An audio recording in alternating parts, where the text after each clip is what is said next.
Essa semana o Senhor ministrou fortemente no meu coração com essa palavra: voltei. Voltei. E quando eu olho para essa palavra é uma palavra muito forte. Porque quando se fala de voltar, parece que nós estávamos fora ou perdido. Mas é muito mais além disso. Porque o que Deus ministrou no meu coração nessa noite, já vou adiantar aqui um trechinho, é que às vezes a gente está dentro, mas nós estamos perdidos. E isso o Senhor ministrou no meu coração. Porque às vezes a gente está há um tempo na igreja, mas a gente se perde dentro. Mas o Senhor, Ele vai falar conosco nessa manhã. Ele já tem falado conosco através dos louvores, através das ministrações que foi entoada aqui nos louvores. O Senhor, Ele falou fortemente no nosso coração. E eu glorifico o nome de Jesus porque Ele confirmou tudo que vai ser ministrado através da palavra dEle aqui, já no louvor. Amém?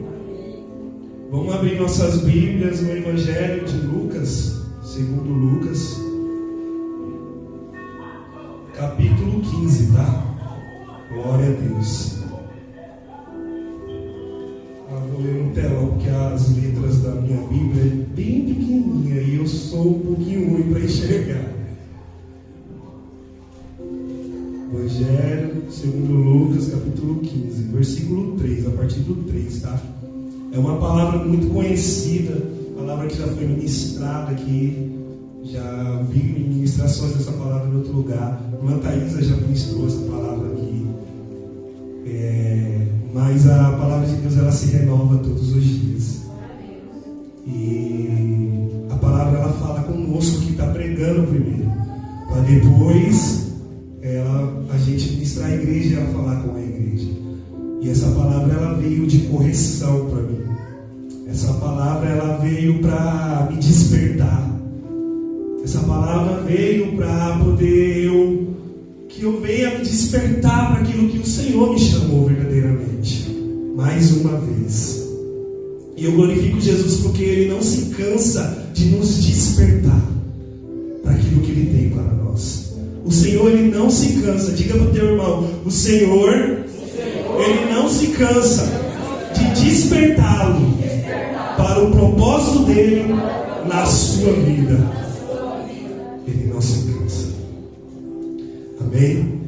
O título que eu dei para essa mensagem foi 2 títulos, mas eu juntei eles, que diz: Filho, volta, o Pai não muda. Esse é o título. Filho, volta, o Pai não muda. Evangelho de Lucas, capítulo 15, versículo 3. Então Jesus lhe contou esta parábola. Abrindo um parênteses, já de antemão, aqui nós vamos ler 3 histórias, mas é uma parábola só. Algumas Bíblias vai dizer que são 3 parábolas, e alguns pregadores também.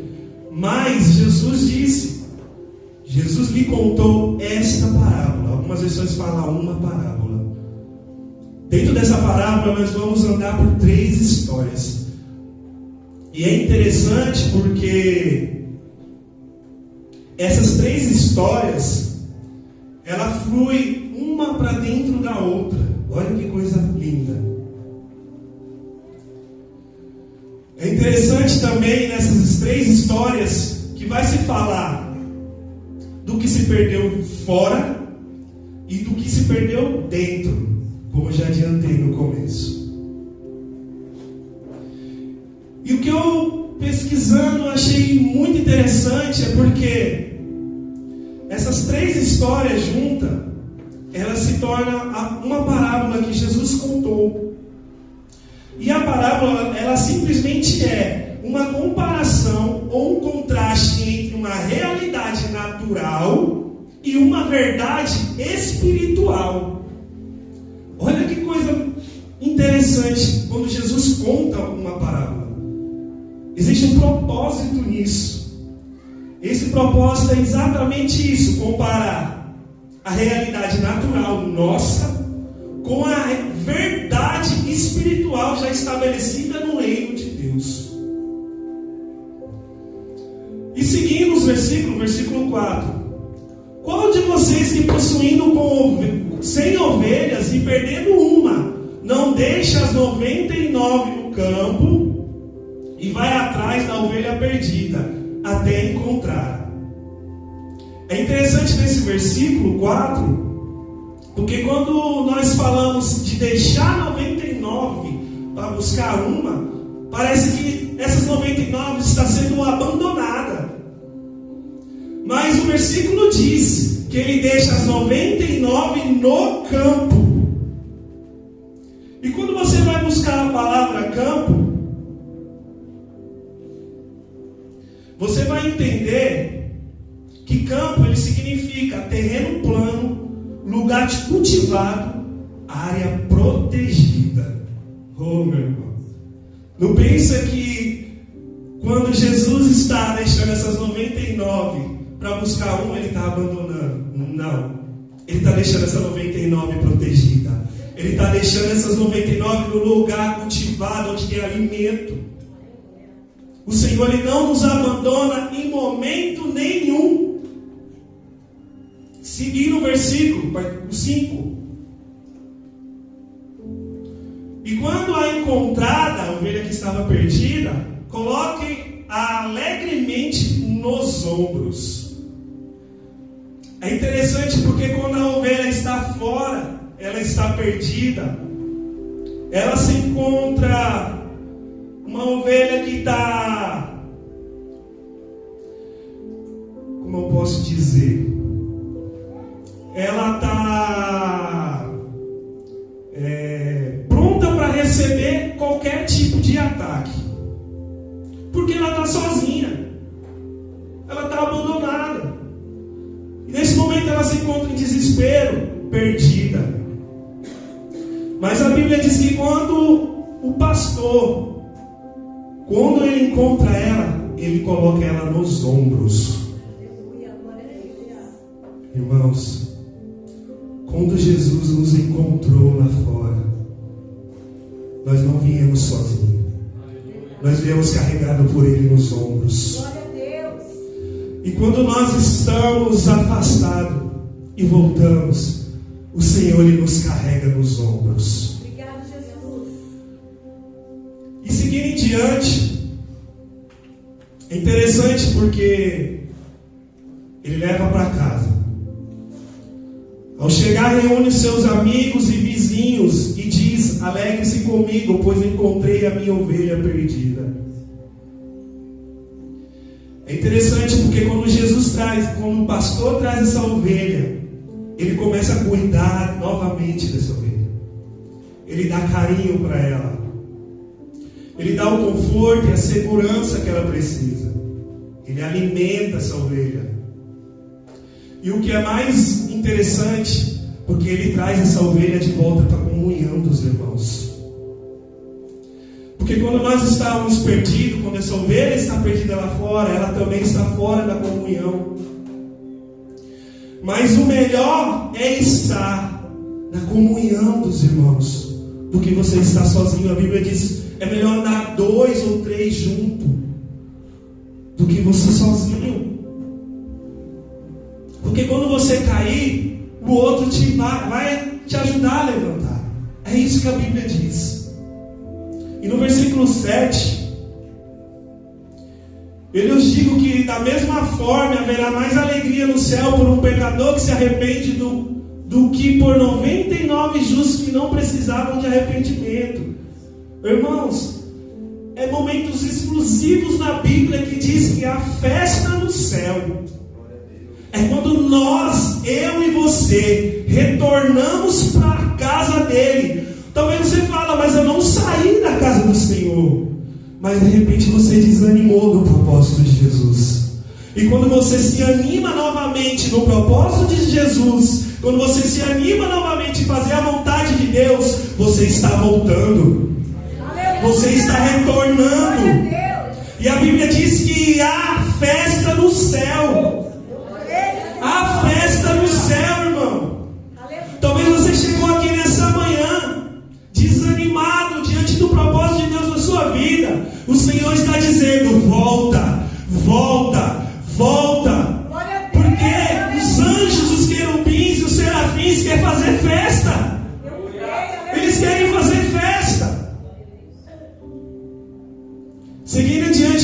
versículo 8. O qual, aí já é outra história. O qual é a mulher que possuindo 10 dracmas e perdendo uma delas, não acende uma lâmpada, vai à casa e procura atentamente até encontrar. É interessante porque quando se fala de dracma, fala de algo importante. E quando ela vai procurar essa dracma, a Bíblia diz que ela acende uma lâmpada ou uma candeia, algumas versões diz. É interessante quando fala-se de luz, de acender a candeia ou acender a lâmpada.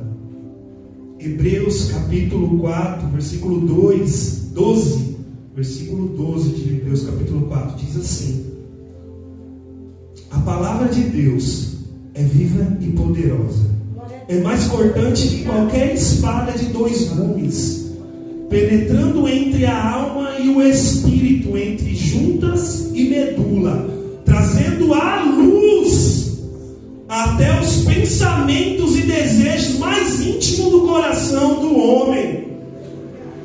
Meu irmão, aquela dracma perdida, nós podemos trazer para hoje, para nós. Podemos ser essa dracma perdida dentro da casa. Falamos de uma ovelha que se perdeu fora. Agora está se falando de uma dracma, de algo importante que se perdeu dentro da casa. Mas Hebreus diz que Ele é a luz. Oh glória! A luz do Espírito Santo brilha em nossos corações e a palavra terá acesso. Seremos encontrados dentro. Aleluia. A luz do Senhor, a palavra. Se você se encontra perdido como essa dracma, pega a palavra e você será encontrado. Você encontrará a luz e você encontrará o caminho que Jesus quer que você trilhe. Versículo 9.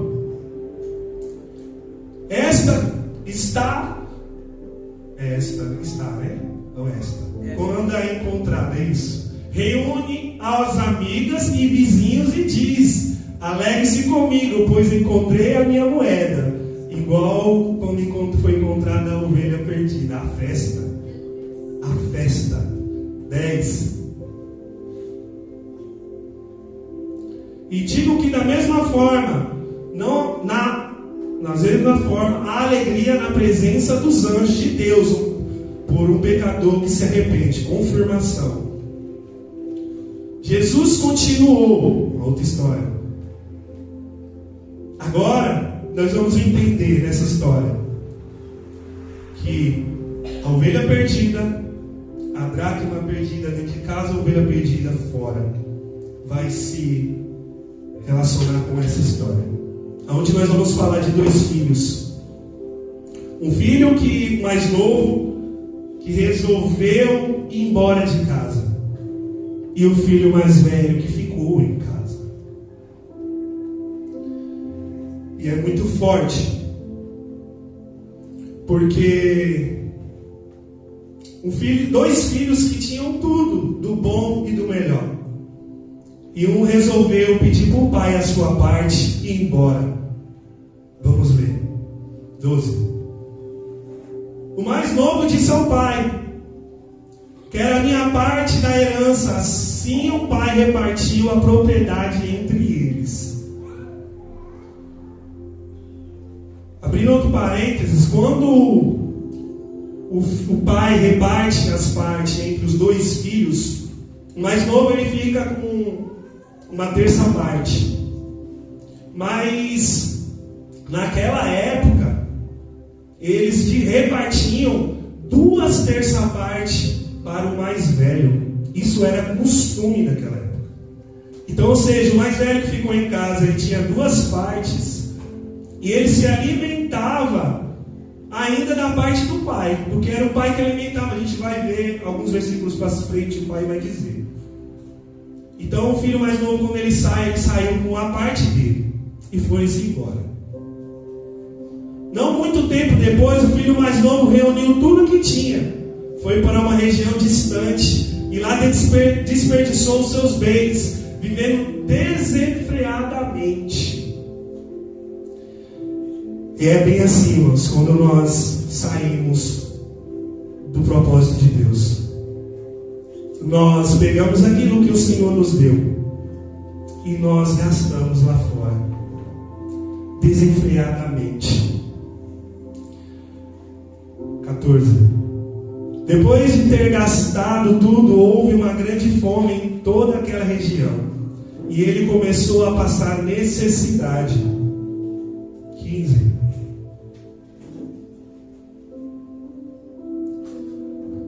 Essa questão de ele passou necessidade, esse é o processo que sofremos quando nós se afastamos do Senhor.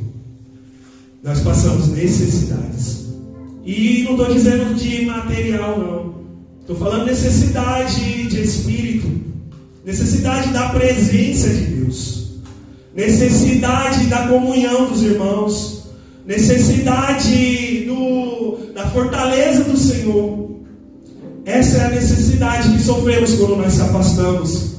E nós seguimos o exemplo desse filho que pegou tudo e foi embora. Próximo. Por isso foi empregar-se com um dos cidadãos da região que o mandou para o seu campo, a fim de cuidar de porcos. E é assim, porque quando nós se afastamos do Senhor, eu falo por mim, quando eu me afastei do Senhor, houve-se um buraco dentro de mim, e eu comecei a procurar coisas para preencher esse buraco. E é isso que esse jovem fez. Ele procurou coisas para poder suprir as necessidades dele. Mas existe algo dentro de nós, como foi dito no louvor. Existe algo dentro de nós, uma música dentro de nós. E ela só é preenchida pelo Senhor. Verdade, Jesus, aleluia. Ela só é preenchida pelo Senhor. Não é dinheiro, não é droga, não é prostituição, não é bebida, não é amizade que vai preencher. Se existe um vazio dentro de você, aqui nessa manhã, esse vazio será preenchido pelo Senhor, que fez os céus e a terra. Mas Ele não fez somente os céus e a terra, Ele fez você, Ele fez eu.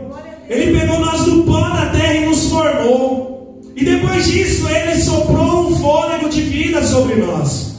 E melhor de tudo Ele falou: coloco você, homem, para dominar sobre essa terra. Fique no lugar que o Senhor está. Fique no lugar onde o Pai está. Fique, não saia. Se Ele falou, colocou desejo no seu coração que você será um pregador da palavra do Senhor, permaneça nessa promessa. Permaneça, fique.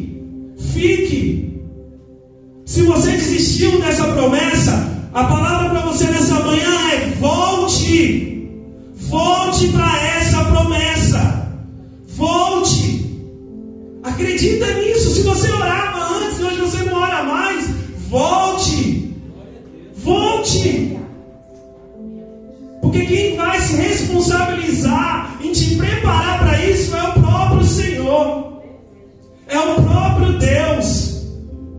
Versículo 16: Ele desejava alimentar-se com as vagens de alfarrobeira, que aos porcos comia, mas ninguém lhe dava nada. 17: Caindo em si, disse: olha aí, que coisa maravilhosa. Aí, meu irmão, o céu se levanta. O céu se levanta quando nós se arrependemos. O céu se levanta quando nós desejamos e nós sentimos saudades de quando nós servíamos o Senhor. E falamos: vou ter que voltar. E nós tomamos a atitude e reconhecemos o erro que cometemos. Reconhecemos o quanto fomos imprudentes. Reconhecemos que a vontade que trilhamos não era a vontade do Pai. E, melhor de tudo, é quando nós se arrependemos profundamente das nossas atitudes erradas ou dos nossos pecados e voltamos. E voltamos para a casa do Pai. E voltamos a orar. E voltamos a jejuar. E voltamos a pregar. E voltamos a louvar. E voltamos a pregar o Evangelho lá fora. 18. Vou me levantar, voltar para o meu pai e dizer a ele: Pai, pequei contra o céu e contra ti. Ele encontrou o caminho de volta. Ele encontrou o caminho de João de volta. Ele encontrou o caminho que está escrito em João capítulo 14. Eu sou o caminho, a verdade e a vida. Ninguém chega ao Pai a não ser por mim. Não tem outro caminho a não ser esse caminho, o caminho de Jesus Cristo. E se nós queremos voltar para a comunhão do Pai, se nós queremos estar debaixo da herança do Pai, se nós queremos estar debaixo da fortaleza do Pai, se nós queremos se encontrar com o Pai quando nós morremos aqui nessa terra, não tem outro caminho a não ser seguir o caminho de Jesus. Não tem. E quando dizemos seguir o caminho de Jesus, nós dizemos ser parecidos com Ele. Quando nós dizemos seguir o caminho de Jesus, é aquilo que o pastor já disse aqui de manhã, é olhar para nós, as pessoas olhar para nós e ler a Bíblia. Quando nós dizemos seguir o caminho de Jesus, é seguir os seus mandamentos. Como nós dizemos, seguir o caminho de Jesus é obedecer tudo aquilo que Ele designou para nós. Mas é difícil, porque eu, particularmente, às vezes não quero renunciar. Não quero renunciar meu passeio. Não quero renunciar meu filme, minha Netflix, para estar lendo uma palavra. Não quero renunciar um dia para poder estar na casa de alguém falando do amor de Cristo. Eu.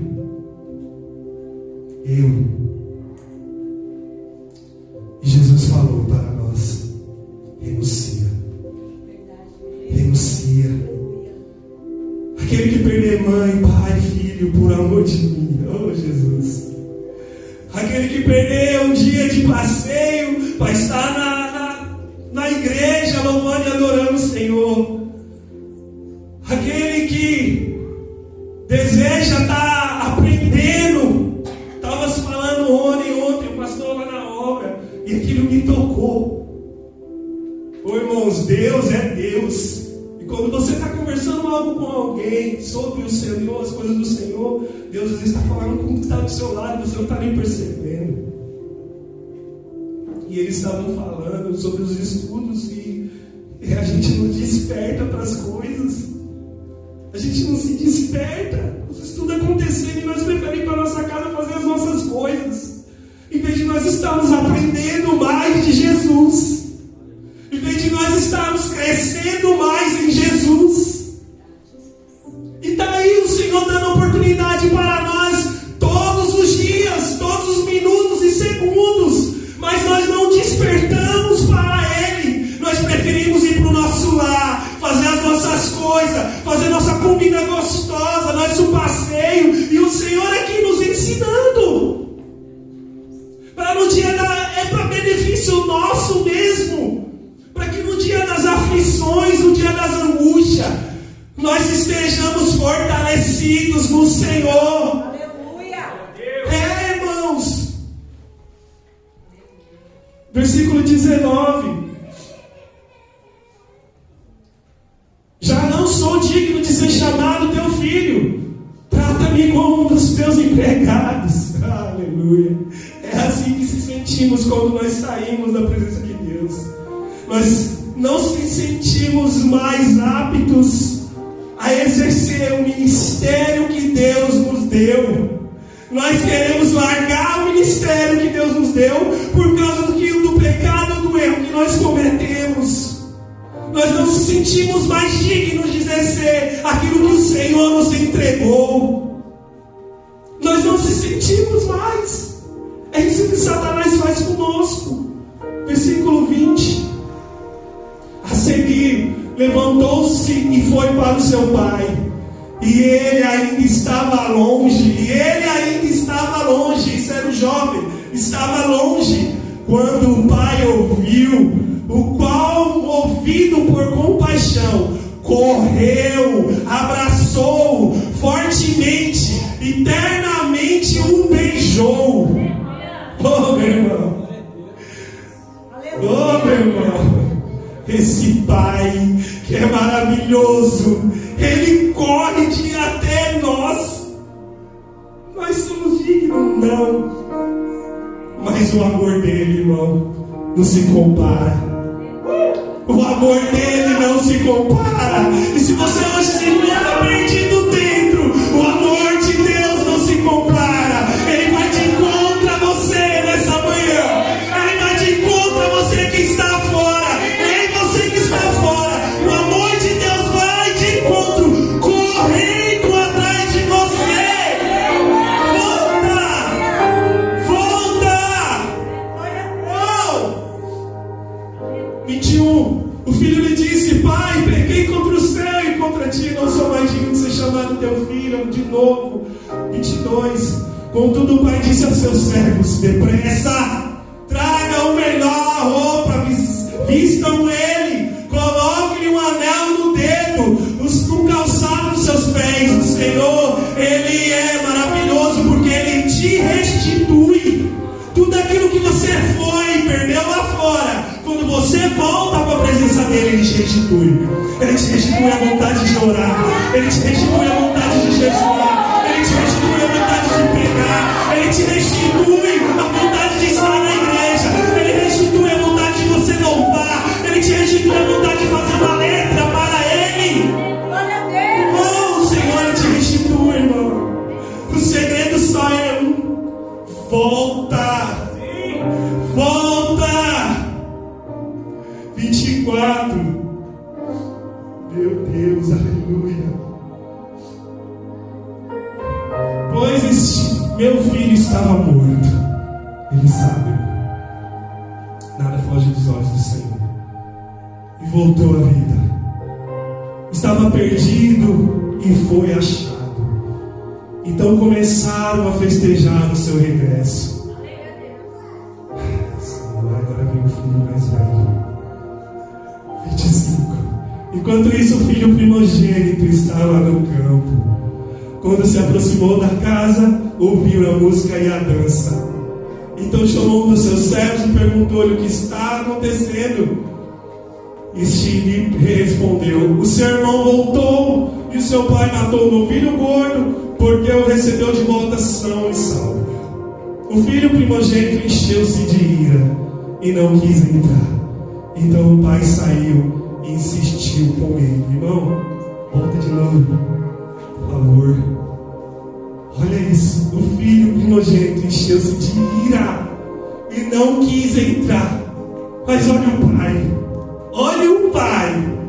Então o pai saiu e insistiu com ele. Quando nós estamos com o nosso coração trancado, quando nós não queremos abrir o nosso coração, a Bíblia diz que o pai, ele insiste. Irmão, o pai, ele não desiste de nós nunca. Não desiste, mesmo quando nós se ira, mesmo quando nós reclama, quando nós não queremos e trancamos no coração, o Senhor, ele continua insistindo. Ele continua batendo, porque se vos abrir a porta, eu entrarei viverei e cearei contigo. E o desejo de Deus é entrar e cear comigo e com você. O desejo de Deus não é reinar sozinho, o desejo de Deus é cear com nós, é sentarmos na mesa e cear com Ele. Esse é o desejo de Deus. 29. Aleluia.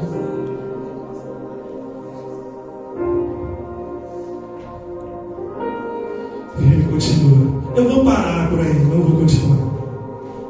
Nós já entendemos o que esse filho mais velho fez.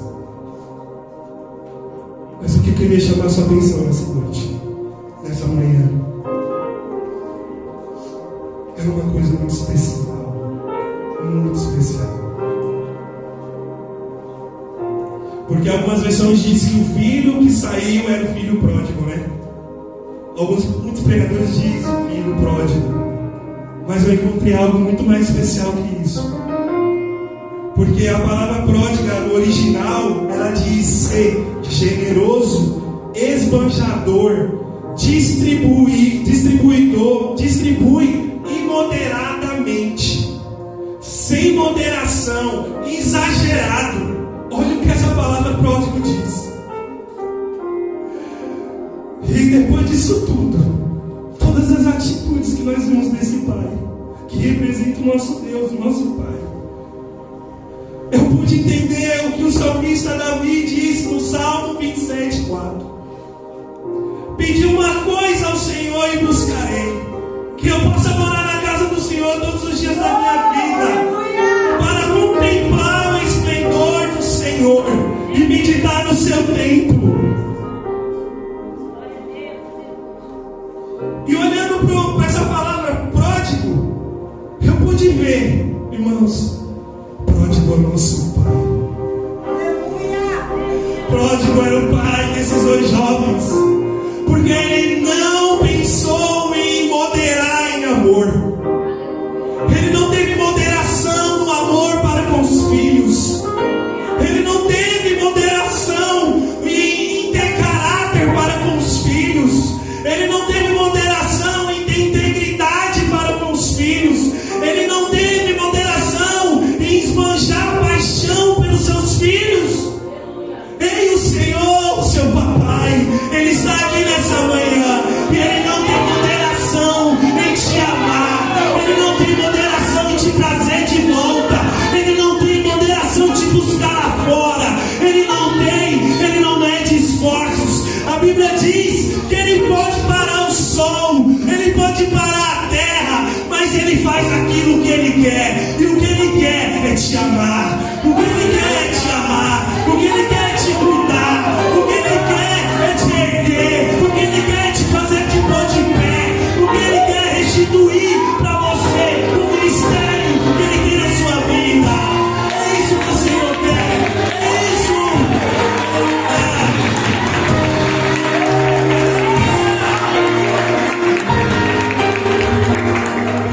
Para finalizar, João capítulo 3:16, eu poderia não citar esse versículo. Tudo confirma o que foi falado aqui. Porque Deus amou o mundo de tal maneira. Oh, o papai, aquele que fez os céus e a terra. Irmãos, Ele é Deus. Ele é Deus. Que nós somos diante dessa grandeza. Mas mesmo assim, Ele deu seu único filho para morrer por mim e por você, para que todo aquele que nele crê não pereça, mas tenha vida eterna. E além de nós termos esse amor do Pai, nós temos o amor do Filho. Aleluia. Porque Ele não mediu esforços também. Por amor sofreu, foi açoitado, foi despedaçado, foi cuspido, humilhado, mas Ele foi até o fim, por amor de mim, de você. E o